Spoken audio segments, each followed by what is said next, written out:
All right, welcome everybody to this week's edition of the Small Business Owners Mastermind Group Call.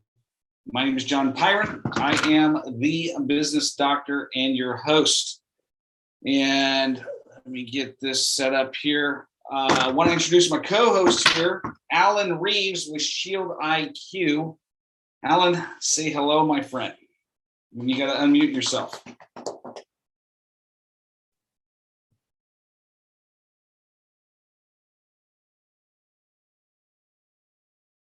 Got it.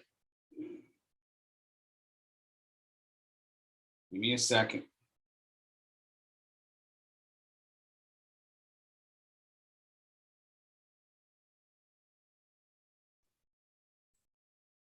There we go.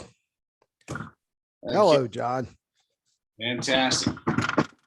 All right, so and let me do this as well. Fantastic. Okay, welcome everybody as they're coming in. We do this call every single Thursday afternoon at 4 p.m. Pacific time, and we have a structure to it. So the first Thursday is all about sales. So it's all about the top line of the funnel, revenue, generating income. If you have income, all the other stuff becomes a lot easier because you can hire the talent, staff the talent, you can figure it all out. Money tends to solve a lot of problems in business. Second Thursday is all about marketing. And the third Thursday, which is where we're at right now, it's all about operations and systems. We've got our very special guest, Dr. Katherine Macey here. We're going to get into introducing her here in a second. And then on the fourth Thursday, it's all about administration, the administrative side of the business and finance, tax, accounting, all that stuff. That we save that for the last because we want to find some guests. We're going to bring in guest speakers for that topic because I know that all of you just are dying to understand the tax code. No, that's a joke, by the way.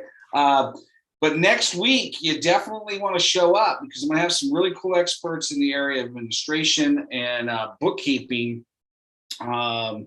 She's also a tax expert, so you'll be able to ask that question. And then finally, when there is a fifth Thursday, 4 times a year, we do a deep dive 2 to 3 hour webinar, bring on 5 or 6 experts, and we deep dive into sales, marketing, operations, systems, answer any of your questions, and we rock and roll. Format today is we're going to talk about operations and systems. Our special guest has created a step-by-step process she's going to walk us through, and then I want you to put your questions in the chat window. Ruth is going to monitor that chat window. When we get to the Q&A part, we're going to answer your questions. Keep in mind, though, we are streaming this live on YouTube, and so just keep that in mind when you're asking questions. And so, but if you're like me, you're not going to share anything that's a super duper secret sauce thing. Okay, you might think it is, but I'm pretty sure I can go out and find it somewhere. So with that said, I want to say hello to Katherine. Katherine, say hello. I'm unmuting you. Good afternoon, good morning, whatever time it is you're listening to this. Thank you so much for having me on, John. You bet. All right. So let me introduce our guest. Katherine has been in the organizing and productivity business for over 15 years, starting with zero. No business experience. She built Organized to Excel into a company that teaches people to clear clutter from their homes and help small business owners streamline their operations. She's a master at practicality, designing tailored systems that save time and money, allowing businesses to focus on what they do best and thrive. She also, okay, I was like, is that like how one word? She also believes, you don't have to be an expert to do this stuff. Just to let you know, okay? She also believes firmly that business owners should be their own businesses, not the business own them, okay? Should own their businesses, not the business own them. Make sure that in the swirl of work, you design your life to be enjoyable too. So Katherine, do me a huge favor. Take a few minutes to kind of fill in the gaps of this introduction and share with us a little bit about yourself personally. Yeah, absolutely. So the first thing I'll say is that I am from New Zealand because people always go, where's that accent from? I've been living in the States now for 22 years. I still have the accent. It's probably never going away. I'm married. I have two beautiful children. They are the same size, if not a little bit taller than me now. One of them just went to college, and the other one is going to be going into 10th grade next year. So it's been a busy time in our family. Fantastic. So now let me ask you a couple of questions here, and I wrote them down. Let me get to this real quick here. So when you're talking about business operations and systems, right? What do you feel is the number one challenge? Because you've dealt with a lot of business owners. Mm-hmm. And the reason that one of the top reasons I have you here is when you and I reached out, I literally reached out to you and I'm like, organized to excel. And then I saw you on a LaTip event. Mm-hmm. And I'm like, I got to get to know this person. Like, I have clients constantly. They come to me, and there's two main reasons. Number one, they started their own company. They stole a lot of them do, because I did. They stole all their clients from their previous employer. Okay. And they've taken really good care of those clients, and now they're stuck. They're like, oh crap, I don't know how to market, and I don't know how to sell, and I've got no more clients to steal, and I ran out of family, friends, and relatives, and even the homeless guy down the street won't do business with me now, and they have to figure that out. Okay. The other thing is they've hired employees, they've done all the stuff, and they've gotten to the point where their systems are broken. They can't move beyond. And so when I was talking to you, I said, I need somebody to be able to refer my clients to that loves to do this stuff. And so I really liked our conversation. So share with us, what is the top reasons clients come to you? What's that trigger point that happens when they come to you? Yeah, usually it's a couple of different places. One, they are in their business, they're the solo business owner. They've been doing everything themselves, and they've gotten to the place where they've gotten busy enough with the work that they're doing. They're still working in the business a lot. They're not working on the business very much, but they've gotten to that stage. They've got enough volume where they need to be able to start delegating. They need to have those systems in place so that they can grow their business, to be able to take more work in and things like that. But unless they can get themselves out of being 100% in the business, they're never gonna get out of that stage, right? Yeah. They need to do something differently to be able to get out of that stage. So that's one point. And then the second point is where people do have employees, and they've got, I'm talking micro businesses here typically is where I'm looking at. So like 2 to 10 employees, and they're stuck in that stage. Like they've got some systems in place, or they've had turnover in their staff. Like they've got an administrative assistant, somebody's helping them with the back end of things, but they've got turnover with that staff person, and they're finding they're having to like retrain people over and over again because they haven't either documented the systems, or they are not 100% clear about what the systems are because their administrative assistant has kind of done it their way. And then when they hire somebody else, it's not the same done it their way thing, So yeah, there are issues and problems that they're having because of the staff turnover, or because because people have been wearing multiple hats.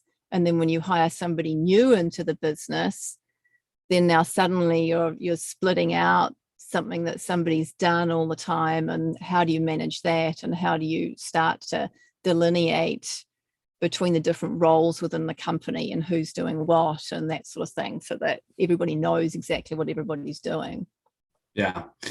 I mean, I talked to a person this morning here in my office for a little over an hour. And I have been working with this individual for a couple of years, and I noticed that he's gotten to the point of almost burnout, and has an unbelievably great business. I mean, was doing less than 200K a year. Now he literally 2 years later is going to hit probably $1 million this year. Couple of contractors, 0 employees. Okay. And absolutely is a machine when it comes to operational processes, systems. But he has that one disease that a lot of business owners have. And what is that? Just a wild guess. What do you think he said? He doesn't want anybody else to do it because he's the best person to do it. Boom. Hit the nail on the head, man. He's like, man, I just don't know if I can find somebody that, almost in tears, man. It's like, I just don't know if I can find somebody that could do it at the level I do it. Right. I just don't know. Now, only reason I'm sharing this story is this. I've worked with hundreds of businesses. I've built lots of businesses myself, had lots of employees over the years. I have been guilty of that where, the business is here and my self-image, my self-esteem has not grown beyond this. And I'm hitting that lid and slamming against it. And it usually comes down to is I have fear, lack of trust. I put myself in a situation where I have not documented any of my processes and systems up to this point because they're all here. And now the thought of adding an extra 5 hours a week to teach somebody to get them up to my speed is like overwhelming. Yep. And so when it comes to that, and I know I see Alan shaking his head because he understands, is like, what do you do with a business owner that comes to you in that mindset? What are some of the things that you tell them? What are some of the trigger things that you tell them to help them understand if you don't get beyond this? Okay, a couple of things are going to happen. Number one, you're going to shrink the business back down to your comfort zone and your self-image, or you're going to start having some serious health problems. Yep, exactly. Okay? And so with that said, I'm going to kind of turn it over to you. And I know you got a short presentation for us and love to hear your answer to that question. We talked about the trigger points. And then you have a huge engineering background. So I'd be very interested to hear how you leverage that engineering background in the operational processes and systems. So with this said, I'm going to zip it. I know you got a great presentation for us, and then we're going to ask some questions at the end. Yeah, sounds great, John. Thank you so much. Yeah, and that engineering background, it really allows me to think logistically about things. It gives me that structure to go to, figure out how to do these things step by step and look at what it is that's going on in the business and look at the numbers and use those to drive the decisions. So I've called this how to stop doing everything in your business for exactly those people that you're talking about, John. And it's a common thing that entrepreneurs get into, is that they try to do everything, or even if they're not doing everything, they've got some staff and they're still doing too much in their business. So one of the things that we look at first off is, what is it that you can do to go from being sad, like you've got too much to do, to being glad? And I like to systemize, like have a system for everything that you're doing more than one time. So anything that you do more than once, you've got to have a system in place so that you're going to be doing it, because you know that as an entrepreneur, you want to be thinking, how can I teach somebody else to do this so that I don't have to be doing this the next time this needs to happen in my business? You want to look to automate, look for apps that can help you, software that can help you, anything that can help you the process of that thing happen more smoothly and more quickly. And then you also want to look at to delegate. So really don't do everything yourself. You got to look to see how can you train other people to do those things and not just to be giving them tasks and checking that they've done those tasks, but really empower them to take that project on and be thinking like you would think as a business owner in that role. How can you teach them how to be that person? So that's really, really an important thing. And I have as we're looking at these different systemizing aspects and things like that, I have what I call the 7 essential elements of business. And I touch on this really, really fast. There's obviously a lot more to this. You're using your KPIs to create scores and things like that. You've got business development, which is what you're doing right now. It's like, how can I make my business be better? Your financial areas, your legal areas, operations, sales, marketing, human resources.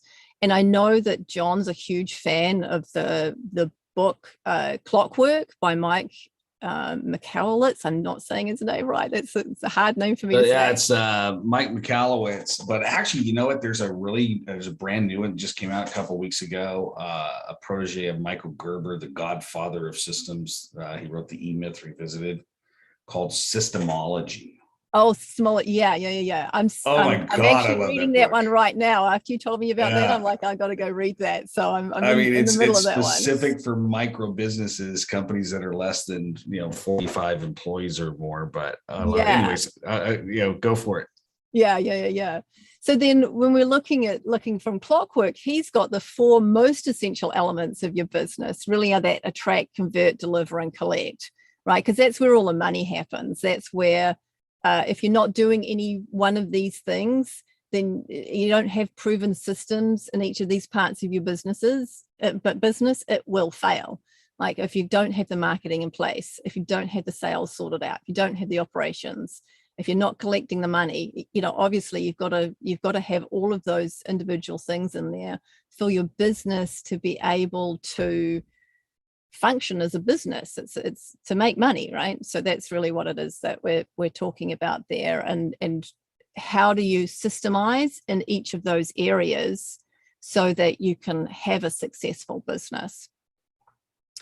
All right. So the other part of this, and John, you touched on this when you talked about people burning out. Right? They're working their fingers to the bone. They've got this whole mindset that they can't let anybody else do stuff.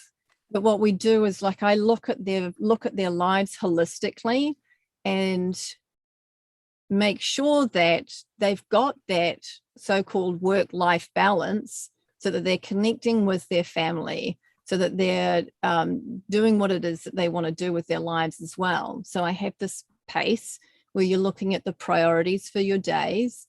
You're looking at what actions you need to take. You're containing that. So you're batching things. You're putting blocks of time in your calendar so that each and every task or group of tasks that you need to take care of has a place in your calendar. And then you're going to constantly evaluate that and look and see, well, what worked today? How do I tweak it for tomorrow? You're always going to be doing this so that you can stay at a place of centeredness, control, knowing that you have everything under control. And knowing that even if you've got an issue with your business, you don't need to be thinking about that 24/7, because that is going to make you sick. But if you've put time in your calendar to solve the issue that you're having in your business tomorrow at 10 o'clock, you can stop worrying about that right now. And you know that you're going to spend time solely dedicated to solving that issue tomorrow at 10 o'clock. It's a huge way to minimize the amount of stress that you have in your life. Yeah, I mean, it's when you look at this, the thing I love about the slide is, if you run your day like this as a business owner, then it's not about balance, right? It's about being 100% in doing what you're doing right in front of you. Well, 100%.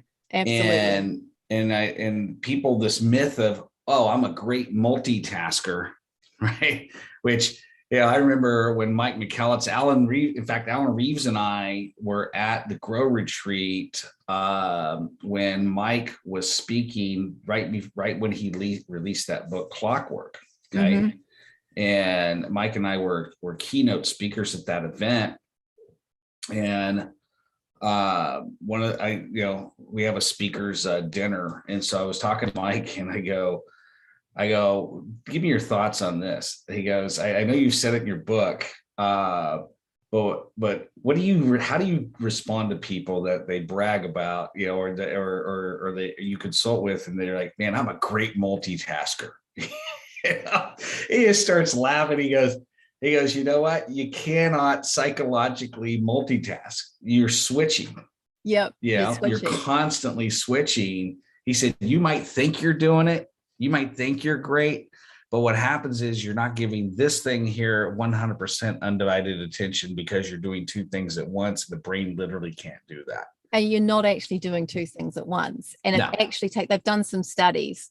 Yeah. And from my researcher background, I kind of pay attention to these things. It actually takes on average 20 seconds for your brain to fully switch from one task to another task. Yeah. If you switch out of something that you're focused on and, pay attention to a notification that popped up on your computer or on your phone or whatever it is, mm-hmm. It's going to take you 20 seconds to pay attention to that. Then it's going to take you another 20 seconds to get fully back into what it is that you were doing at that point in time. Yeah. It's really, really important when you're working on deep work stuff and it's a high priority, high value thing that you're working on, turn off all your notifications, turn off your phone, put it out of the room, whatever you need to do so that you can focus 100% on that. And so tell me what your thoughts are on this. I'm always interested when I run across somebody like yourself who is expert in this area. And I know our audience probably wants to know this as well. And before I ask this question, feel free, go ahead and raise your hand if you would like to ask a question at this moment or get some clarification. I'm going to call on some people here in a minute. But what are some of the tools? Now, I might be jumping ahead of your slide deck here. And if I am, just say, hey, dude, it's on another slides going forward. But what are some of the tools that you use to make sure you're keeping your priorities, your actions, and all this stuff done? Yeah, I was going to jump into some task management stuff. So maybe let's sort of jump into that. One of the things I've noticed with task management systems over time is that so many of them take so much time and effort. Like you have to write your priorities, you have to write your intentions for the day, and then you have to write your da-da-da-da-da, and then the this, and then the that. And then you have to pull your tasks over. And then, there's a lot of repetitive doing things and things like that. I don't like any of those. The Tony Robbins, I've forgotten what he calls his planner, his system. It's awesome. It's really great to get those things, to have all of that down there and to know what all of those things are. But it's an extremely cumbersome tool that he's created. And that doesn't make sense. There's no point in organizing just to organize, or there's no point in planning just to plan. So no, I mean, if it's not simple, and I would imagine you'd agree with this. I mean, if it's not simple, you're not going to be consistent with it. No. So I'm a big fan of any apps or tools that you can use, like Trello, that are as a board system, where you can quickly drag stuff across to say it's done, or click something and put automations in the background of it. So you just click one thing and it moves it right off that task and puts it in the done pile. And then, there's a lot of automations that you can use within something like Trello or Todoist or any of the good task management systems that you can utilize that make managing the tasks so much easier and make it really minimal effort. And if you're not utilizing those things for your tasks, then you should hire me. I love it. Love the plug. Good job. No, I mean, really, I literally worked with somebody on Tuesday who had Evernote and Todoist and Outlook all set up, and he's like, he was really struggling with the whole thing. He's like, I know there's a way these can talk to each other, but I just don't know how to do it. And I looked in his Outlook and he'd never set up his quick buttons. Like they just weren't connected to each other. So I'm like, well, okay, let's connect these. And then it's super simple for him to just click something into his tasks or click something into his Evernote where he saves the things that he wants to save. Mm-hmm. And so making sure these things are set up in the first place and correctly, and just knowing how these things should be done, it makes such a huge difference for how you're utilizing them and making sense of them, and being able to keep track of not just your day-to-day things that come up, but also your daily tasks, your every 2-day tasks, your weekly tasks, your monthly tasks, those repetitive things that we know we should be doing within our business, like reviewing things, that sort of stuff, so that we can stay on top of what's actually going on in our business as a business owner, so you can make those strategic decisions. We have to be doing those things. And so many business owners that I run across, they're so busy in the day-to-day stuff of like responding to things that people are throwing at them, that they're not really taking the time to make those strategic decisions. And that keeps them in that place, because they can, if they're not making those strategic decisions, if they're not managing all of these tasks that they need to do on an ongoing basis and from a strategic viewpoint, then their business isn't ever going to grow, as they're going to be stuck, just like your person who's like, they can't think of finding somebody else who can do something as well as them, you know? Yeah. And so, so with task management, what are some of your favorite books and resources on task management? Because, you know, you and I've been doing this type of stuff for a long time, and it's not a one size fits all. It's not a one size fits all, but, you know, I prefer to nudge people towards something like Trello or Asana or Todoist, something like that, that's got an easy interface, mm-hmm. and that's something that is pretty simple to learn how to do.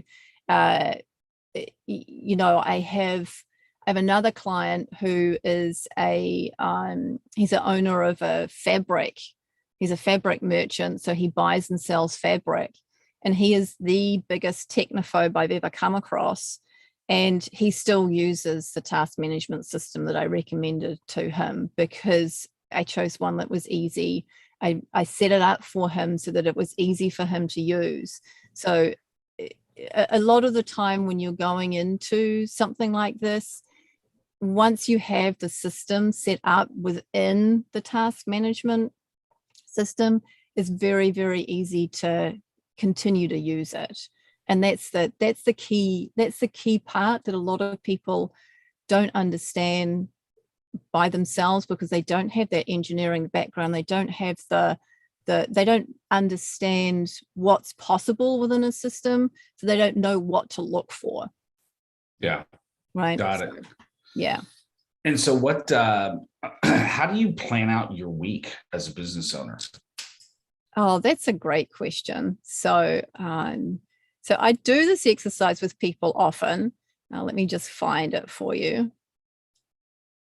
It's in my slides. I had it back here. So I do an ideal week scenario, and I'm looking at what are the tasks that you need to do. Do you want to share your screen? Go for it. What's that? Sorry? Do you want to reshare your screen? Go for it. Oh, did it stop sharing? Uh-huh. Oh, well, that's not good. Let me try that again. Share. You seeing that now? Yep. Okay, good. So one of the things I do with my clients is look at an ideal week. And, you know, this is never, ever going to actually happen, because it's an ideal week, right? It's not for real.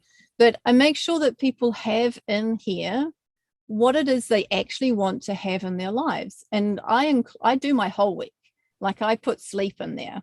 I put kid time in there. I put time with my husband. It's my whole life is in here.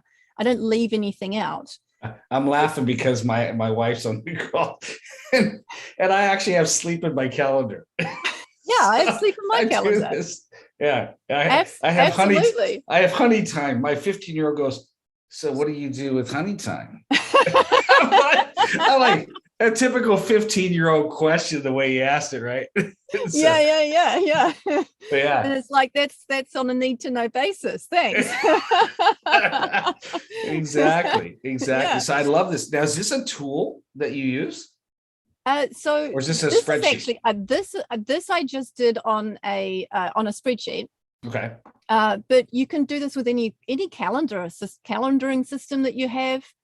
And you can do it in Google Calendar, you can do it in Apple Calendar, it doesn't really matter. Outlook doesn't really matter. You're just blocking off all the time saying, I want to spend a certain percentage of my time like in my business doing client work. Okay, I'm going to block this amount of time for client work. Sure. I want to spend a certain amount of my time looking at financials. Okay, and then I'm blocking that time off. I want to spend a certain amount of my time on business development. I'm blocking that time off. And some of those activities won't happen every week.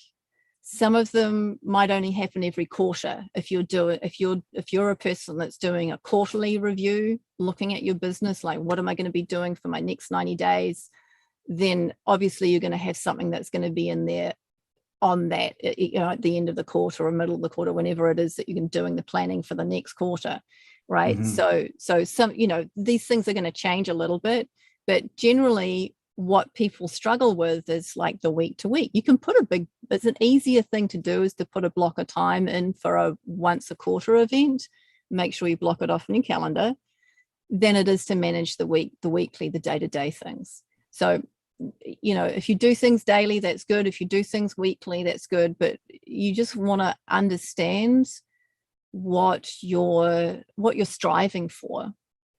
And then, so I'm let's just say, because I deal with a lot of clients just like you, right?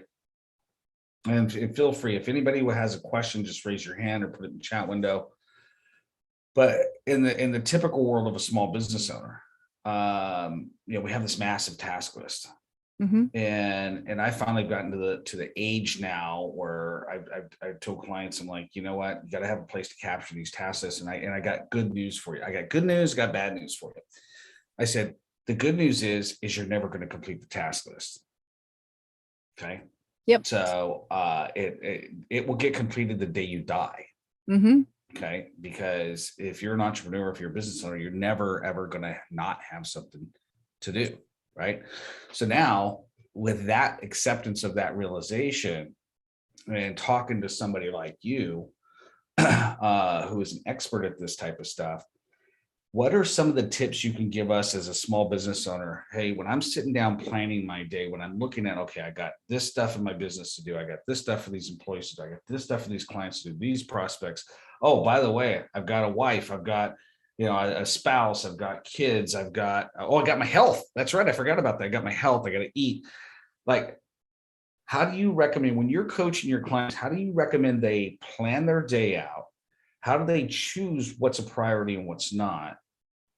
Walk us through that process that you coach somebody to help them perform at a higher level as a business owner. Yeah. Oh, I love that last thing you just said, John. So performing at a higher level, and that's really, truly 100% contingent upon the energy you have for your day. Right. And the only way that you can bring up more energy in your day is to take care of your sleep, take care of the mindfulness that's in there, take care of your exercise, your nutrition, make sure that you're doing the things that you say you want to do, make sure that you're in integrity with your whole life, that you have the connection in your life that's really important, that you are taking care of those personal relationships, that you are taking care of the relationships within your business so that you can thrive holistically. There's no way that you can do any of this if you run yourself down to the ground. And my husband's in healthcare, and he works in with sleep disorders, and his understanding of the impact that stress has on our lives is phenomenal. Stress is the number one cause of heart disease, obesity, diabetes. Like, you can, whatever, like there's, a list of like 10, probably 10,000, but all of the killers in our society are caused by stress. Stress is a contributing factor to them. And there's no way that you can mitigate that without dealing with the stress that's in your life and dealing with these things. And it seems like it's not a business thing, but it is a business thing, right? Yeah. If you're not managing your day-to-day energy, there's no way that you can do all the things that you need to do as a business owner. Yeah. I mean, as you're talking, I was talking to somebody this morning. I've been doing public speaking now, I don't know, 29 years. And I'm constantly, as I've gotten older and more seasoned as a speaker, constantly looking at my audience and going, am I connecting the dots? Am I making sense? Am I connecting with them? And when you look at the title of our call today, right, it has to do with operations and systems and processes. And it's like, well, wait, we're spending a lot of time on the business owner personally. Yeah. What the heck does this have to do with operations and systems? Yeah. And so my next statement, I'm hoping that you agree. We haven't pre-played this, but if I don't get myself as a business owner nailed down from systems and process, if I don't get control of my own processes and systems personally and how I show up in my company, how the heck can I fix anything else? Yeah. Right.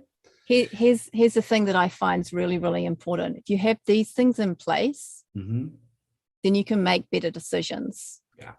And it's way easier to decide what the priorities are and really choose those things that you want to focus on so that you're not overwhelmed, so that you can choose the most important thing to work on today, the most important thing to work on this minute. And what do I need to do right now that's going to move my business forward, that's going to have everything move more smoothly, that's going to have my business operate as it should do. And I think that's a mindset thing. So you take it off what it is that you're doing and see, what does my business need? And that's a big switch for some people too, is like, what does my business need to have happen right now? Yeah, I had one of my previous mentors remind me, it's like, if you don't take care of yourself first, if you don't put yourself as a priority above your kids, your family, your spouse, significant other, if you don't make yourself a priority, at one point, you're not going to be able to take care of anybody. Yep. Yeah, absolutely. And people look at, in our world we live today, they're like, wait, that's kind of selfish. I mean, your kids should come first. Well, if you think about it, the older we get, the more this stress and lack of taking care of ourselves starts to weigh on us in terms of our body, our sleep, everything compounds over time. And so it's like, I shared a story about a client of mine sitting in my office this morning. I said, hey, talk to me about your morning. How do you start your day? And, he's like, I get up at 6. I am out the door by 6:30. I got my Starbucks and I'm at work. And I'm like, so where's your morning routine? Where do you take care of you first? And he's like, you're right. I'm like, yeah, because what you end up with is what this poor guy has now. It's like all the money, clients, got a money printing machine. But here he's sitting in my office, miserable. Right. And I've seen it happen. Alan has seen it happen. He's been in business for a long time. I've been in business a long time. You see it happen probably all the time. It's like business processes, operations, and systems starts with you as the business owner, getting your own life together, getting systems and processes in place that govern your own life, that are productive, that work, before you can go and fix your business and fix your employees. Yep. Would you agree or disagree with that statement? 100% agree. 100% agree. And I'd even go further than that too. In that I would make sure that your employees are also taking care of themselves so that they can continue to give to the business and be well and give 100% to the business as well. They should be teaching this stuff. They should be teaching this stuff to their employees. Yep. One of the things I absolutely admire about my mentor, one of my mentors, Grant Cardone, is he teaches every single employee about business, finance, marriage, taking care of your family, every single aspect of being a better person in general. He wants them being better when they leave than they were when they got there, because if he can help them take better care of themselves, the company benefits. Absolutely, 100%. It's a great transition statement to, okay, so now we know as a business owner, I need to get sleep, consciousness, exercise, nutrition, integrity. And I've gotten back on track now, and I'm taking care of myself as a business owner. Where do I start in my business? Because most of these business owners, they don't start operations and systems start becoming a priority until they're massively overwhelmed and they're like, oh my God, where do I start? You start where you are today. You got to start where you are today. You got to start with what's actually going on for you right here, right now. And you have to start with that. And you've got to look and see, well, what's the thing that's going to make the most difference for me today? If I implement this, that will make a shift in making things easier for me in my business or easier for my business. Where's that point? And you can look for bottlenecks in your business. So those places where, as a business owner, I know because I do this, and I know because I've seen other business owners do this, there are things that as a business owner, you don't actually like to do, even though you have to do them because your business needs it to happen, right? And you tend to put those things off because you don't like doing them. It's not your favorite thing to do, right? So those places of bottlenecks are the places you look to solve first so that your business can run more smoothly, more efficiently. If for you it is, you don't like doing invoices, then you're going to have a real issue with collecting money in your business, right? And so you want to put somebody in place who's actually going to do your invoices and who likes doing invoicing, right? Yeah. So you're looking at those places and those the four most essential parts of the business. Mike's ACDC, the attract, convert, deliver, and collect. Those four places. Where are the places in your business that you've got bottlenecks? Where are the places where the things are falling through the cracks that you need to put a system in place so that those things don't occur, that you're not getting bottlenecks in those spaces? So can you repeat the acronym ACDC? Yeah, it's attract, convert, which is basically marketing and sales, deliverability or delivery, which is operations, and then collect, which is your finances. Right. So those four places. If you've got bottlenecks, if you've got things falling through the cracks in any of those four places, that's the place to start, and start to look at which one's going to have the biggest impact for you right now, and start there. Yep. Yeah. I mean, we just went through a situation where I brought on Ruth to be my business development manager, and great, had all this attraction going on, but one of the things that we discovered is John's clients are running great. Yeah, I'm a mechanic where the clients are running awesome, man. And my own systems were not in place. And so this poor gal, I dropped, thank God we've worked together before, because she would have probably like lit me up. Yeah. But we dropped in. Now, the nice thing is we found out all the stuff that's broken. Right. And we found out all the stuff that needs to be automated, outsourced, and delegated, but this is the biggest fear most business owners have is they don't want to start because they don't want to peel back the band-aids that they have put on over the years. Right. And one of the things that I would tell you guys, okay, it's like Katherine said, you got to start somewhere. Pick the wound, the band-aid that's the most painful.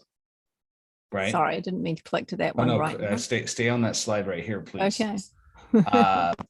And so I asked if you would put together something that you can give away for free, that people can get from you and engage with you. And I love what you've come up with. So you want to text, because I'm going to go ahead and read this out loud, because this is also going to go onto the podcast channel and won't get the video.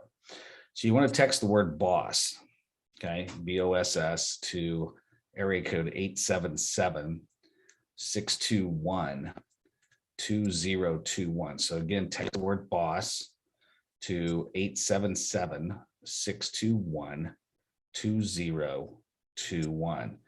And if you can kind of walk us through what they're going to get over a 5-day period of time, that would be very helpful. Yeah, absolutely, John.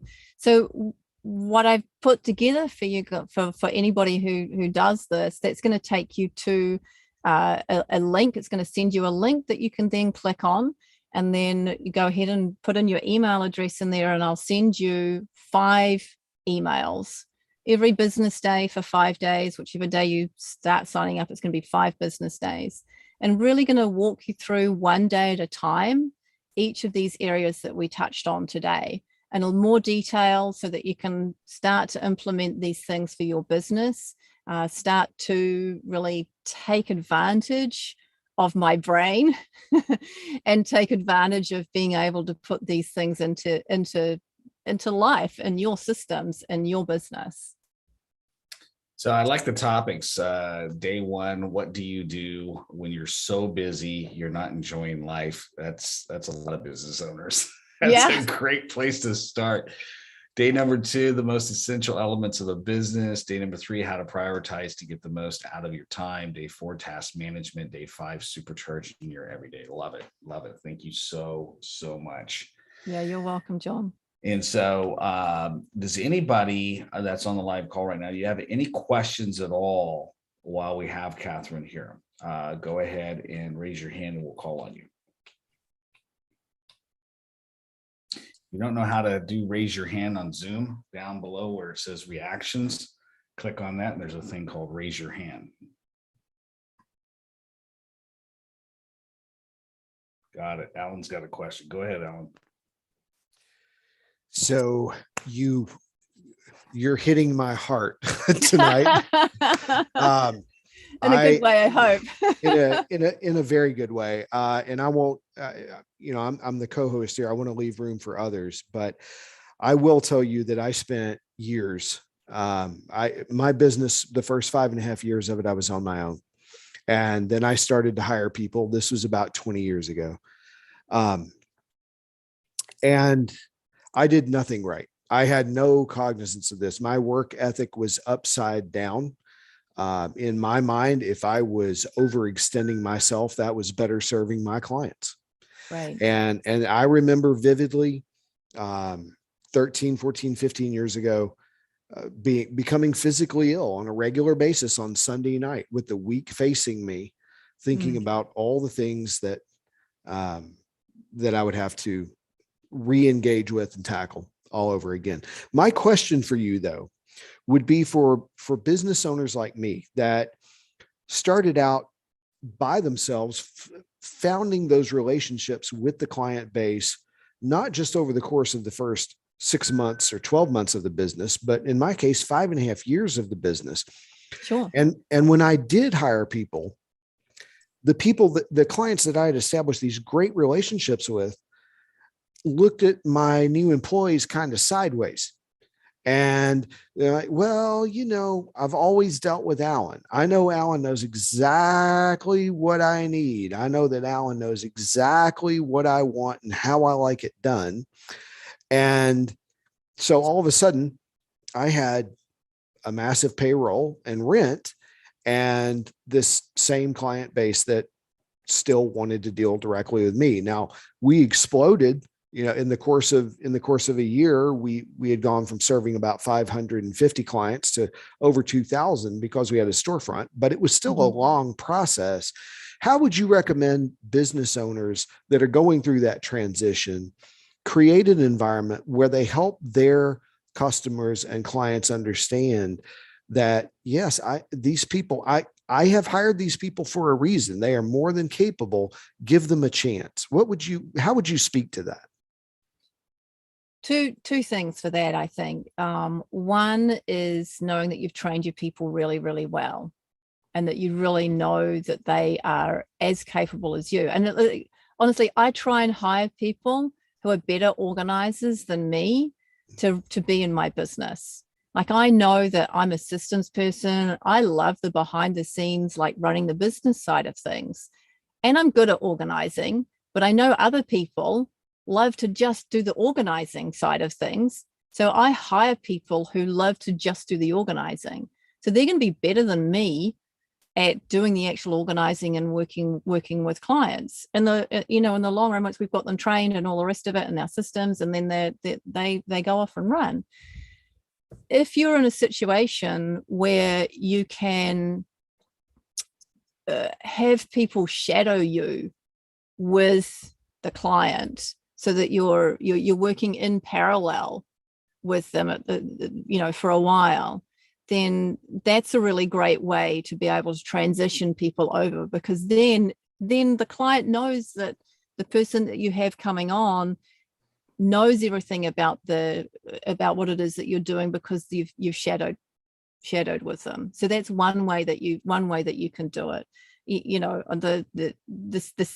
The previous way was really to hire people who are better than you at doing it. And you just tell the client, look, this person's phenomenal.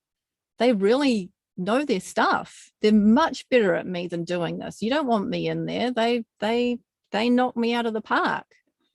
So hire well. And if you need to, like buddy up for a while, it's going to be a much easier transition for the clients. Love it. Love it. Okay.